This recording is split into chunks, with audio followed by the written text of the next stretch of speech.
Hello guys. അപ്പം ഇന്നത്തെ ഈ ഒരു വീഡിയോ എന്ന് പറയുന്നത് വെച്ചാൽ ഒരു റീസെറ്റ് ചാലഞ്ചിനെ കുറിച്ചിട്ടുള്ളതാണ്. ഞാൻ ലാസ്റ്റ് ഇട്ട ഷോർട്സിൽ ഞാൻ പറഞ്ഞായിരുന്നു റീസെറ്റ് ചാലഞ്ചിനെ കുറിച്ചിട്ടുള്ള ഒരു വീഡിയോ ഞാൻ ഇടുമെന്നുള്ളതാണ്. അപ്പോൾ അതിനെക്കുറിച്ചിട്ടാണ് ഇത് പറയുന്നത്. നമ്മളെ കയ്യിൽ ഇപ്പോൾ 2.5 മന്താണ് ഉള്ളത്. ആ ഒരു മന്തിൽ നമ്മൾ മാക്സിമം നമ്മളുടെ ഗോൾസുകൾ എന്തൊക്കെയാണെന്നോ നമ്മൾ സെറ്റ് ചെയ്ത് വെക്കാൻ, നമ്മളിത് കവറപ്പ് ചെയ്യുക. നമ്മൾ അത് ചെയ്തിട്ട് നമ്മൾ പുതിയ ന്യൂ ഇയർ നമ്മൾ നന്നായിട്ട് സ്റ്റാർട്ട് ചെയ്യുക എന്നുള്ളതാണ്. അപ്പം അതിന് വേണ്ടിയിട്ടുള്ളൊരു റീസെറ്റ് ചാലഞ്ചാണ്. എനിക്ക് കുറേ ഗോൾസുകളുണ്ട്, എന്തൊക്കെ ചേഞ്ചസ് വരുത്തണം എന്നുള്ളത്. അത് നമ്മൾ തന്നെ ഓരോരുത്തർക്കും ഓരോ ഗോൾസുകളാണ്. ഇപ്പം ചിലവർക്ക് വെയിറ്റ് ഗെയിൻ ചെയ്യുക എന്നുള്ളതായിരിക്കും, ചിലർക്ക് വെയിറ്റ് ലോസ് ചെയ്യുക എന്നുള്ളതായിരിക്കും, പുതിയ സ്കില്ല് വളർത്തിയെടുക്കുക എന്നുള്ളതായിരിക്കും, സ്റ്റഡീസിൽ കുറച്ചും കൂടെ ഫോക്കസ് ചെയ്യുക എന്നുള്ളതായിരിക്കും. അങ്ങനെ ഓരോരുത്തർക്കും ഡിഫറെൻറ്റ് ഗോൾസുകളാണ്. ഫസ്റ്റ് ഓഫ് ഓൾ നമ്മൾ ചെയ്യേണ്ടത് നമ്മൾ ഗോൾ സെറ്റ് ചെയ്യുക എന്നുള്ളതാണ്. അത് ചെയ്ത ശേഷം നമ്മൾ പ്ലാൻ ചെയ്യുക എന്നുള്ളതാണ്. അതായത് നമ്മൾ ആ ഒരു ഇത്രയും ഗോൾസുകളാണ്. അത് പ്ലാൻ ചെയ്ത് നമ്മളൊരു ബുക്ക് എടുത്ത് വരച്ച് അങ്ങനെയൊക്കെ ചെയ്യുന്നതാണ് പ്ലാൻ എന്ന് ഉദ്ദേശിക്കുന്നത്. Then third one, prioritise it. And fourth one എന്ന് പറയുന്നത് നമ്മൾ ട്രാക്ക് ചെയ്യുക എന്നുള്ളതാണ്. നമ്മൾ ഓരോന്നും ചെയ്യുമ്പോൾ നമ്മളിത് ട്രാക്ക് ചെയ്ത് തന്നെ പോകണം. അതായത് നമ്മൾ അന്നന്ന് നമ്മൾ ചെയ്യുന്നുണ്ടോ നമ്മൾ തന്നെ നോക്കണം. Then last one, consistent.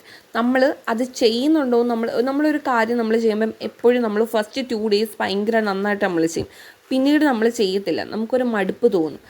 അങ്ങനെ വരാണ്ട് നമ്മളെക്കൊണ്ട് മാക്സിമം നമ്മൾ കൺസിസ്റ്റൻ്റ് ആയിട്ട് നമുക്ക് ചെയ്യുക. അതായത് നമ്മൾ തന്നെ ഒരു മൈൻഡിൽ ഇത് കൊണ്ടുവരണം, എനിക്കിത് ചെയ്യണം എന്നുള്ളത്. അപ്പം അതിന് വേണ്ടിയിട്ട് നമ്മൾ ചെയ്യേണ്ടതെന്ന് വെച്ചാൽ ഇതൊരു 7 days ചാലഞ്ചാക്കി മാറ്റുക. നമുക്കറിയാം ഇതൊരു 80 days ചാലഞ്ചാണ്. ബട്ട് നമ്മൾ ഭയങ്കര വലുതീന്ന് ഇങ്ങനെ പ്ലാൻ ചെയ്ത് സ്റ്റാർട്ട് ചെയ്താൽ നമുക്കത് നടക്കില്ല. അതുകൊണ്ട് നമ്മൾ ചെറുതീന്ന് തന്നെ സ്റ്റാർട്ട് ചെയ്ത് പോവുക. ഫസ്റ്റ് ഓഫ് ഓൾ നിങ്ങളിതൊരു 7 day ആക്കുക. എന്നിട്ട് ഒരു ബുക്ക് എടുത്തിട്ട് Monday to Sunday എന്ന് പറഞ്ഞ് നമ്മൾ എഴുതിയിട്ട് ഒരു കോളം വരച്ച് ഇടുക. എന്നിട്ട് ഓരോ ഡേയിലും നമ്മളെ ഗോൾസുകൾ എന്താണെന്ന് വെച്ചിട്ടുണ്ടെങ്കിൽ അത് നമ്മൾ എഴുതുക. അപ്പോൾ ഫോർ എക്സാമ്പിൾ എക്സസൈസ് ചെയ്യുന്നതായിരിക്കാം, അല്ലെങ്കിൽ ഹെയർ കെയർ ചെയ്യുക, ഹെയർ കുറച്ചും കൂടെ ഗ്രോത്ത് ചെയ്യുക, അതായിരിക്കാം, സ്കിൻ കെയർ ചെയ്യുക എന്നുള്ളതായിരിക്കാം. അങ്ങനെ ഓരോ ഗോൾസുകളും. അതേപോലെ ഇപ്പോൾ നമുക്ക് എന്തെങ്കിലും പുതിയ സ്കില്ലുകൾ ചെയ്യുന്നത്, അതായത് ഫോർ എക്സാമ്പിൾ ഇപ്പം റീഡിങ് ഹാബിറ്റ് ചെയ്യുന്നത്, അല്ലെങ്കിൽ പുതിയൊരു സ്കില്ല് നമുക്ക് വളർത്തിയെടുക്കുക എന്നുള്ളതായിരിക്കും. ഡാൻസ് ചെയ്യുക, അല്ലെങ്കിൽ പെയിൻറ്റിങ് ചെയ്യുക, അങ്ങനെ എന്തെങ്കിലുമൊക്കെ കാണുമല്ലോ നമുക്കൊക്കെ. ഓരോരുത്തർക്കും ഓരോ ഗോൾസാണ്. അത് നമ്മൾ സെറ്റ് ചെയ്ത് എഴുതി വെക്കുക. എന്നിട്ട് അതിന് നേരെ ഒരു ബോക്സ് വരയ്ക്കുക. നമ്മൾ ചെയ്തിട്ടുണ്ടെങ്കിൽ നമ്മളതിന് ടിക്ക് ഇടുക, ചെയ്തിട്ടില്ലെങ്കിൽ ക്രോസ് ചെയ്യുക. അത് നമ്മൾ എൻഡ് ഓഫ് ദ ഡേ ആണ് നമ്മൾ ചെയ്യേണ്ടത്. അതേപോലെ ഇത് Monday to Sunday വരെ ചെയ്യുക. എന്നിട്ട് സൺഡേ രാത്രി ആകുമ്പോൾ നമ്മൾ എടുത്ത് നോക്കുക ആ ഒരു വീക്ക് നമ്മൾ എന്തൊക്കെ കംപ്ലീറ്റ് ചെയ്തിട്ടുണ്ട്, എന്തൊക്കെ കംപ്ലീറ്റ് ചെയ്തില്ല. അപ്പം നമുക്ക് മനസ്സിലാവും നമ്മൾ കൺസിസ്റ്റൻ്റ് ആയിട്ട് നമ്മൾ നന്നായിട്ട് പോയിട്ടുണ്ടോ, നമുക്ക് ചേഞ്ചസ് വന്നിട്ടുണ്ടോ എന്ന് നമുക്ക് തന്നെ നോക്കുമ്പോൾ അറിയാനായിട്ട് പറ്റും. ഇത് ചെയ്യുന്ന ഭയങ്കര നമുക്കൊരു ബെനിഫിറ്റ് ഉണ്ടാക്കുന്നൊരു കാര്യമാണ്, ഇങ്ങനെ ഒരു ട്രാക്ക് ചെയ്യുക എന്നുള്ളത്. നമ്മളെ ഒരു പ്രോഗ്രസ് നമ്മൾ മനസ്സിലാക്കി എടുക്കുകയാണ്.